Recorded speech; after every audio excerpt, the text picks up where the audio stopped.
Hey guys, welcome here with another Arknights review, and this is going to be my pre-launch character review on the Skadi Banner characters. So, Skadi Banner is going to have, obviously, your 6-star is going to be Skadi. We're also going to get a 5-star Nightmare, a 4-star in Beehunter, and a 3-star in Midnight. So if you guys have like husbando things, you're in luck because this banner is getting a husbando. Might not be the best one, but still a husbando. I'll also do a review on Grani, since Grani is going to be the free welfare character that comes out with this event. So yeah, we'll talk about her later on. But first, what we're gonna talk about is Ross Grid. Skadi.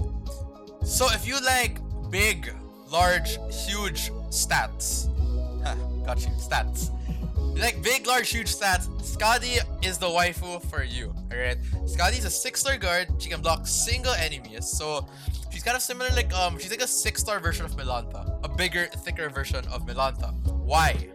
Okay, other than her E2 art having a gigantic sword and kind of thick thighs and a gigantic killer reveal in the background, she is a gigantic stat stick. So we'll go through her stuff one by one first. First, she does get like the usual 2 deployment minus 2 deployment cost on her potential, 33 more attack, and a first talent enhancement. Her first talent gives all Abyssal Hunter operatives attack plus 16%. And I believe the only other Abyssal Hunter operative released right now would be Spectre. As you can see, she also has the octopus logo, etc. And if you do her E2 art, she has like, what is this? Oh, shark? Yeah, she has sharks with her. So it does have like the whole ocean vibe thing. Back to Skadi. So she gains 18% attack from her talent when you get her to Elite 2 and Potential 6. We'll go through her skills one by one. Her skill 1 is the usual like plus 45% attack, plus 45 attack speed. So she attacks harder, attacks faster. It takes like 20 seconds to charge. It has a duration of 35 seconds. It's okay. It's like a normal, first skill for a lot of 6-star characters. They're not exactly the best skills in the game. Her skill 2 now is the one that's a bit more interesting. So, remember I said she's like a 6-star version of Milanta, right? And what do you usually do with Milanta? You throw her down in front of something and you have her 1v1 the thing. This is exactly what Skadi does with the skill. She gains 170% attack. This is at Mastery 3 by the way. I'll do all skills at Mastery 3 because why would you ever stop before Mastery 3? So she gains 170% attack for 30 seconds after deploying. So it's automatic, instantaneous, big, thick attack. Right? She put her down, she gets her gigantic sword, and so it's whacking the enemy with it. That's it. There are no conditions, you don't activate it, you don't need to charge it up. No, that's it. It's just like that. So this is super useful if you're dealing with maybe a boss coming in from a side that you just kind of want to kill it. Throw her down, she gets this 170% attack, and the thing dies. Her skill 3 though is what I really like. I think what this does is basically turns her into a raid boss. You know, like in those games where you have like 20-man parties ganging up on one boss? Yeah, this is her. This is a raid boss. This is the Nasus in your ranked games in League of Legends. If you play League of Legends, which I do by the way. So, Tidal Elegy increases her attack, defense, and max HP by 130% for 50 seconds. So, 50 seconds, she becomes the thickest character in the game. Literally, she has, at level 90 Elite 2, she has 3.6k attack. So, 130% of this would bring her way above 6k. Yeah, like 6.6k, I think. My math is terrible. But, yeah, it basically makes her have a humongous amount of HP. But not only that, it also increases her attack and defense. And if you notice her stats, she has 933 attack at level 90. This is like literally the highest attacks that I've seen in this game, I think. I haven't really checked other operators, but from the ones I've checked, this is 933. Okay, let's compare it. Exucii is a DPS sniper. At Elite 2 level 90, she has 540 attack power. Needless to say, Exucii does attack a lot faster and attack a lot more times. But Skadi has 930 attack plus 130%.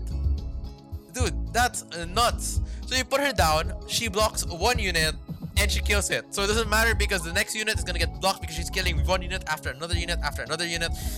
And before you know it, yeah, she's done.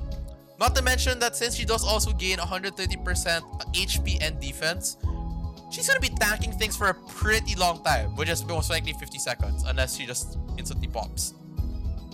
Now, this skill does have its drawbacks. The first drawback would be its high SP cost. So it is 90 SP, and for a stat stick skill, that's a pretty long time. So once you use it the first time, it's gonna take you a minute and 30 seconds to recharge it.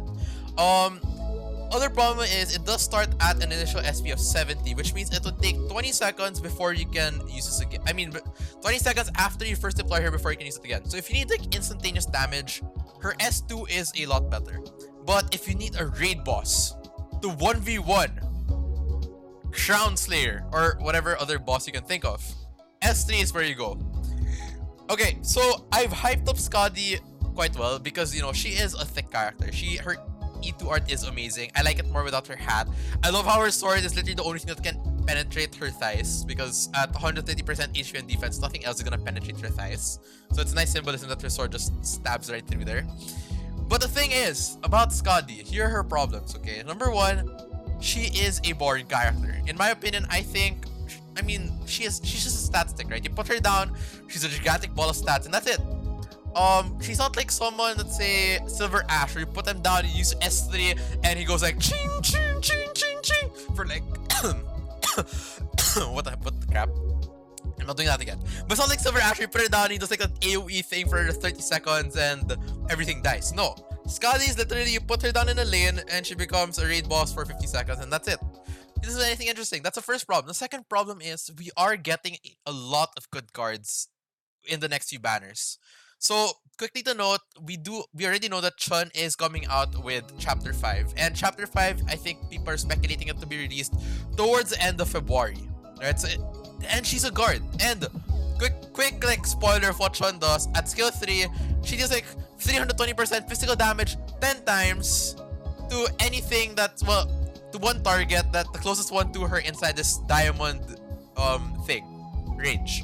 Right? And her skill 2 is even more insane. It just deals like, oh, it just straight up 500 physical and 500 magical damage up to 7 enemies in front of the operator. That's insane. Right? Her attack stat is not Skadi level, but doesn't even matter. So overall, I think Skadi is a decent character. If you get her, she's worth using. It's basically, you can retire Melantha permanently. Like, goodbye Melantha, hello Skadi. Right? But is she a character that you need to pull for? Maybe not. I don't think she's a character that you're gonna have any mission in. We're gonna be like, oh crap, if I had Skadi here, this would be so much easier. So overall, I think she's a good character, decent card, very good stat stick. Best stat stick. I think she's the only stat stick. But yeah, that's all she is really. So I'm not gonna tell you if you should pull for her or not, but if you like this, pull for her. If you don't like this, just do the 10 pulls and get it over with. Next, we're going to go on to Nightmare. So Nightmare has a lot of interesting things going for her. I'm gonna go for the most interesting one after this, after I do like review all her stats. She's a caster who can heal and also slow. Alright, so she does a lot of things. But based on what I've read, she is not the best at doing any one of them. Right? So quickly going through her potentials, she has deployment cost -2, attack power 26, and talent enhancement for her potentials. Her talents are a bit more interesting, at least. When equipping skill 1, she obtains 50% physical and magic evasion, which makes her a lot harder to kill, which is good for a caster because casters are pretty squishy. And when equipping skill 2, she also gains attack plus 21%. Between her skills, I think you'd be most likely using her skill 2 because her skill 1 is... Her skill 1's interesting, but I don't think it's the best. So what skill 1 does, it's a per second charge. It takes 60 second duration, and it's an 80 SP cost skill. So when you put her down, it's gonna take 30 seconds for her to use it the first time, and then after she uses it, it's gonna take you 80 seconds to use it again. What it does is, every attack will heal up to 2 allies within attack range for 100% of the damage dealt. The problems with this is, number 1, this is her attack range, normal caster attack range. If you ED2 her, it does become like this. So attack range is not so bad. She will heal anything in those tasks. Here's the first problem. Her heals are based off her attack, which means that when she's not attacking, she's not exactly healing. Okay? Now, this is good if you need her as a backup healer, but she doesn't exactly like replace an entire medic. So I don't think you can have like one medic and then her at the same time for the stages that require more than one medic. I don't think she really gets the job done, especially since once a skill goes down, it does take 80 seconds again to recharge it. So it's not like the most dependable healing in the game. And that's the entire problem with S1. That's really it. It's convenient to have when you need it, but it's not like something that's always going to be there when you need it. Or you might not even need it when you need it. If that doesn't make sense. That doesn't make sense. Okay, that doesn't make sense. It's like, it's cool to have, but it's not as cool as having her. Like, her. Like, as a wife, as a character. Not using her. Next, we'll go to skill 2. I don't know what I'm saying. Someone help me. Skill 2, Nightmare Shadow. It's a per second type charge. It takes 20 seconds to charge initial SP 0, so it really will take you 20 seconds no matter what. It's an auto trigger skill, and I'm not really a fan of auto trigger skills because they're not as reliable as manual trigger skills. But make do with what you get. Target effect duration is 10 seconds. Now, what does she affect her targets with? Immediately inflict Nightmare Effect on up to 5 targets within attack range. Enemy movement speed minus 60%. Additionally, deal damage that ignores defense and magic resistance based on the distance moved, lasting for 10 seconds. So, from what I've heard from like Chinese players, her additional damage that deals that ignores defense and magic resistance, the distance moved, it's literally based on how far they moved, right? Which is counterintuitive because this skill also does slow movement speed by 60%. So while you want them to move more, so you deal more damage to them, you're also slowing them by 60%, so this latter half is not as much damage as you'd like it to be. That said though, it does ignore defense and magic resistance, which means it's like having fixed damage over time on a target, which is honestly not bad for a caster. Other thing is, she does infect up to 5 targets, so it's like she becomes a pseudo AoE caster. But yeah, the thing is, from what I've heard from Chinese people, she's not exactly a very high damage dealing character. Alright? Don't expect her to deal like Ea Fiala levels of damage just because she's a single target caster that suddenly does AoE damage. She's nowhere near Ea Fiala damage. And I believe a lot of people say Amiya deals more damage than she does as well.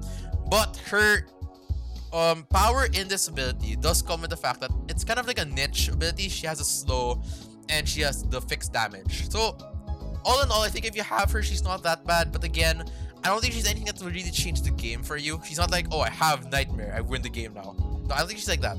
So should you pull for her? If you get her, why not? I don't think she's someone you need to greed after, except, and here's the most important part. No, it is not her E2 art. I actually find her E2 art a bit underwhelming. But her voice actor is Rie Takahashi. So if you're a weeb, you watch ReZero, you watch Konosuba, this is the voice actor for Megumin and Emilia, right? And you're gonna be like, well, Perfumer by the way. Perfumer's the same voice actor, but Perfumer's voice lines are so calm and peaceful, right? Nightmare's voice lines apparently are... Let's just listen to it. Let's quickly listen to like one of her voice lines. What's the most violent voice line I can think of? Begin operation. この人たちが敵ね。へえ。Okay, stop. My point is, Rita Gahesh, I'm murdering these names, aren't I? Nightmare is gonna be your waifu if you want her voice actor to say explodey stuff. So if you like Megumin from Konosuba, you're gonna want to pull Nightmare. Okay, who cares about her stats? Who cares about her skills? Who cares about her abilities? This is freaking Megumin. That said, I'm not really gonna pull for her, but if you have a thing for Megumin, why not? And that's probably the most important thing about putting characters in this game, so whether you like them or not. So quickly moving now to Beehunter, because I've spent too much time raging about... Well, not raging. Ranting. Not ranting. I don't know what I'm doing. Okay, Beehunter. So, Beehunter is a guard as well. As you might have noticed, this banner does have a lot of guards. It actually has 3 guards. So it's Skadi, Beehunter, and Midnight. They're all guards. Beehunter is similar to Skadi in that she is a melee guard. She has block 1. But she's more oriented towards DPS rather than like defensive stats. Just quickly going through it, her potentials give her deployment cost -2. She does gain 180 max HP. It's not a lot, but you know, it's still max HP. And her talent is what actually makes her a bit more unique. So when attacking the same target, every attack increases attack by 7%, stacking up to 5 layers, so it's like 35% more attack. And changing targets will reset the effect. So she's like, if you keep setting the same target, she gets stronger up to a certain amount. Her skill 1 is a gain of 60% physical evasion. Like, that's it. Okay, so maybe she is kind of defensive. She does have like this gigantic stat stick for physical evasion, but I mean, what's cool about this is it's passive. It doesn't cost anything to use. Like, you put her down, she gets it. That's it. but I wouldn't really like Mastery 3 her for it. And if you don't Mastery 3 her just for that skill, she only gets 40% physical evasion, which is honestly you're getting hit 60% of the time. For a 4-star, that's quite a bit. Her skill 2 though is Swift Punch. What it does is it's a manual trigger, it has a duration of 10 seconds. For 10 seconds, she greatly reduces her attack interval by 0.6 seconds. And her attack interval is, what is it? Attack time 0.78 seconds. Yeah, that stays the same until 82. So at 0.78 seconds, you're reducing it by 0.6. My math is terrible, but that's telling me you're gonna be attacking once every 0.18 seconds. 0.18 seconds. So like, yeah. So you're gonna be like that's basically Beehunter. She attacks really quickly, which stacks her past her talent up really quickly as well. So she gets 35% attack instantly. And overall, yeah, she's just a really quick attacker. You just put her somewhere, she attacks something really quickly, hopefully it dies, move on to the next target, yada yada yada. The problem with Beehunter though is her attack power is very low. 488 is almost abysmal for an attacker. The best way to remedy this would be to put someone who can buff attack next to her. Someone that comes to mind would be Warfarin, the medic who can increase attack. Let's just quickly look at Warfarin over here. I believe it's the skill 2. So skill 2, it increases attack range by 90%, but also loses 3% max HP every second. But it's fine because she does get healed. Overall, yeah, Beehunter is interesting. I think she's the most interesting character in this banner just because of how, you know, you're gonna get to see someone just punch someone several times straight. But yeah, is she required? Hard to say. I would think if you want someone to kill a boss quickly, I would still use Skadi because Skadi does not die, right? But if you just want it to look cool, I think Beehunter is pretty cool at doing it. Her Elite 2 art also doesn't make sense. Oh wait, I get it. So when I first saw her Elite 2 art, I'm like, dude, so Beehunter, why does she have a bear behind her? But I just realized right now, right? So bears like honey, and Beehunter, well, bees technically cultivate honey, which is why there's a bear behind her. That must be the reason why it's a bear.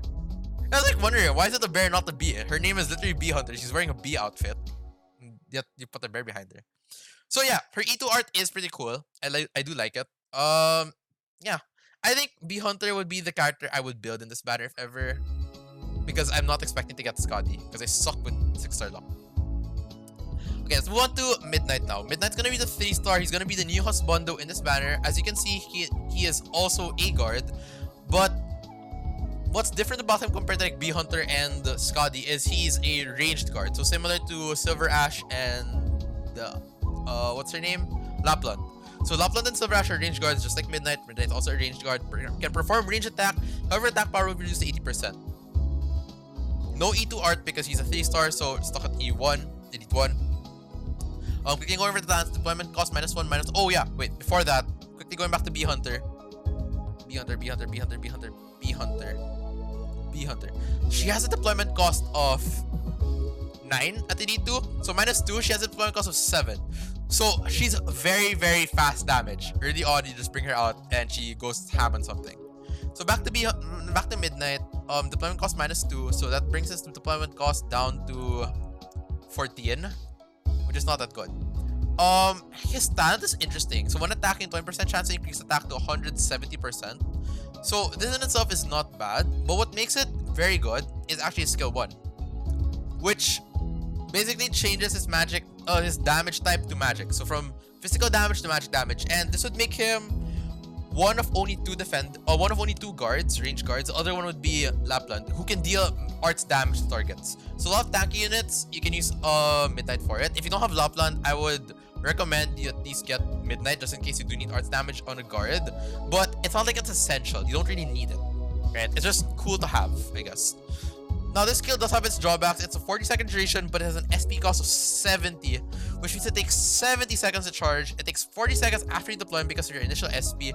Not really like the best character in terms of everything else. His attack's also 497, so it's just a bit higher than Beehunter. And his cost is pretty high for like what you're getting.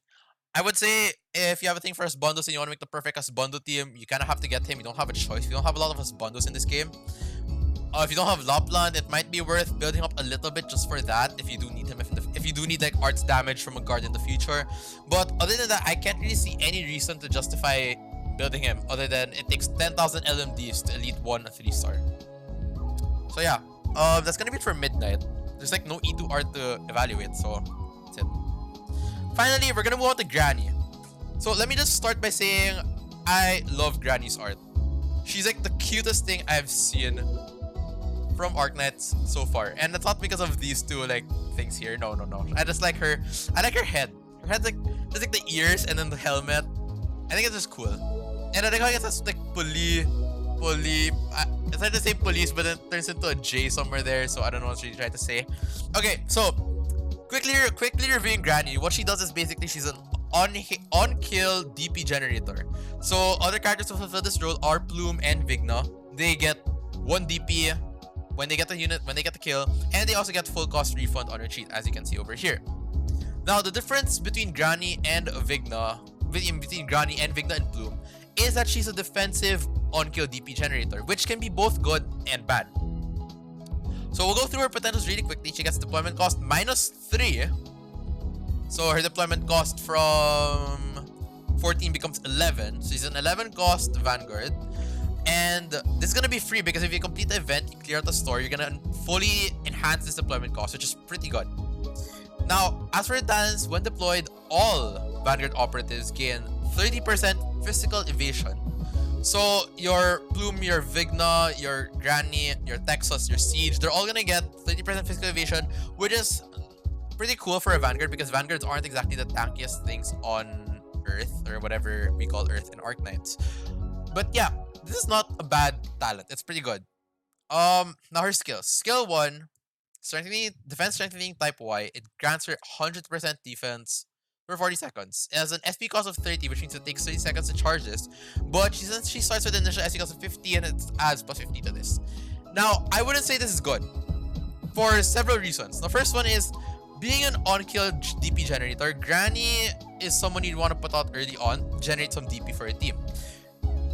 But unlike Plume and Vigna, she doesn't get any attack boost. So she stays there and takes a lot longer to kill something, which means she's not generating DP. That's problem number 1. Problem number 2 is, as a Vanguard who generates DP on kill, she only has block +1, right? It's not like Zima or Texas who have block 2. No, she's like Plume and Vigna block 1. So not only does she become more defensive and not have the ability to quickly kill things, she's only going to be blocking 1 target at a time. So early on, this is not the most useful skill, but I will tell you where this comes in handy. I've done it in a few of my videos where I use single block, like characters are going to block 1 unit to kind of separate damage from the enemy. So usually when the enemy comes in with a wave and they're like 2 big sources of damage, let's say it's like the axe guy and the purple sword guy, right? And my defender's not gonna handle both of them at the same time. There's no way my defender, even with 2 healers, is gonna block that much damage, right? So this is where Grani comes in, who's super useful. You can use Grani, put it in front of your defender, and she'll block the first target that goes through, while the other target goes through her. And since she has a defense of plus 100%, she basically does not die. She becomes sort of like a pseudo defender, but only for 1 unit.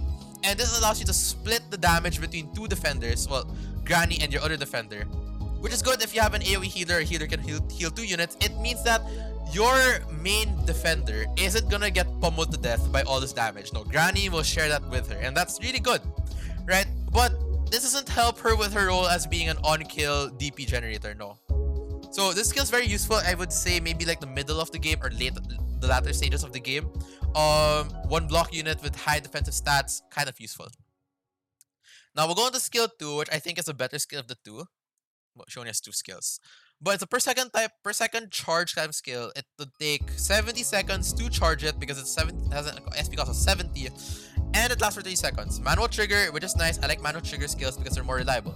What it does is it reduces her attack range. So her attack range is literally already just like 1 tile in front of her. And now she's gonna be on top of her tile. So she's not gonna be attacking unless the enemy is literally on top of her. Alright? It gives her attack and defense plus 80%, block count plus 1, and attack multiple enemies equal to block count.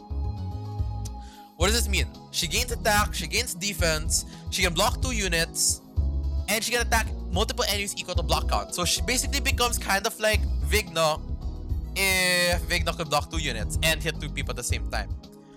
this is a more useful skill in my opinion that suits her rule more because it only does take 20 seconds to fully charge it. So you put her down 20 seconds after, she can use this and she'll start clearing stuff out like early when you're moving on to mid game. And yeah, overall I think this is the better of the two skills. It brings her block count to 2, it makes her hit 2 enemies, gives her extra attack and defense, so she won't be needing a healer during this duration since extra defense is nice. By the way, her defensive stats are 367, so it's not bad. It's not like the best, but it's not bad. Her attack power is 552, also not bad, and her HP is also pretty high. This is all at Elite 2, by the way, level 80. So overall, I think Grani is the more defensive option to Vigna and Plume. The problem is, I think when it comes to the trait, when the role of killing units for DP, Vigna and Plume are much better than Grani at it. But I think Grani overall has more uses as the stage progresses, right? Like I said, you can use her as a block 1 unit that has enhanced defenses, so she can stall out much longer and make it less taxing for your healer to actually heal targets. So yeah, overall, I mean, you don't have a choice. You're gonna get Grani either way if you do the event, right? It's not like you can choose to not pull for her. But should you build her? Well, considering you're getting the free potentials on her, maybe she might be worth building, but end of the day, it's up to you. Like, if you like Grani, sure, build her. If you don't like her, well, you don't really have to build her. She's not losing anything not having her. Her skill 2 art is pretty cool. I like how it's like a horse. It's a horse, right? Yeah, it's a horse behind her. And it does show a little bit more of her, like, you know, things. I can't say no to that. Alright, so overall, the banner is not a bad banner. I think it's not something I would... The problem with the banner is we have a lot of good banners coming up. Right? It's not the fault of the current banner itself. It's that the fact that after this banner, we might get Ifrit and Eyjafjalla banner, which also has Lapland in it. And those 3 characters are all very good. So I would save summons for that banner. We're also getting Chun banner with Chapter 5, and the people are saying Chapter 5 is going to be coming out end of the month. And Chun is really good. Like, I would pull for Chun. Not to mention, Chun is really nice. If you guys haven't seen her Elite 1 art, it's fine. Elite 2 art is amazingly good. Look at that. Elite 2 art, beautiful, right? Chun is like probably my favorite guard in the game just because of how she looks, and based on what I've read from her skills, I think she's really good as well. Not as tanky as Skadi, more damage than Skadi though. So yeah, I think this banner, it's safe to go for the 10 post just for the guaranteed 5-star. I mean, you might get Megumin, right? But it's not something I would go all in on unless you really have a thing for Skadi, because Skadi's thick, and like, I mean, her stats are thick, okay? Not like everything else about her is thick. Her stats are thick. So yeah, hopefully this helps you out. This helps you decide if you want to pull for the banner or not, if you want to go for certain characters or not, if you want to build Grani or not, if you want to continue playing this game or not. But yeah, if you guys enjoyed this video or found it informative, please don't forget to hit the like and subscribe button. I do appreciate it whenever someone subscribes. I'm overjoyed whenever someone subscribes. And also, please don't be scared to put on comments in case I overanalyze the character or underanalyze the character. Maybe I'm underestimating certain characters in the game, or maybe I'm giving them too much credit. Please put them in the comments below. I'm also still in the learning process for these characters, and I would like to learn as much as I can if you guys have experience with these characters already. Also, what am I gonna say? That's all I'm gonna say. Like, subscribe, put comments. Oh yeah, if you guys want to watch more Arknights videos, please also put that in the comments below. If you guys want to see anything specific, let me know.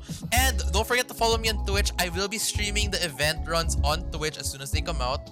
So if you guys want to watch that and get in touch with me in real time, please feel free to follow my Twitch down below. I do put the link in my info box all the time. Yeah, so that's about it. Thanks for watching this video. Again, if you like the video, like and subscribe. Have a great rest of your day, and don't forget to stay woke. Also, good luck on your post if you guys do decide to pull for this banner. Like, super good luck. Alright, thanks guys. Bye.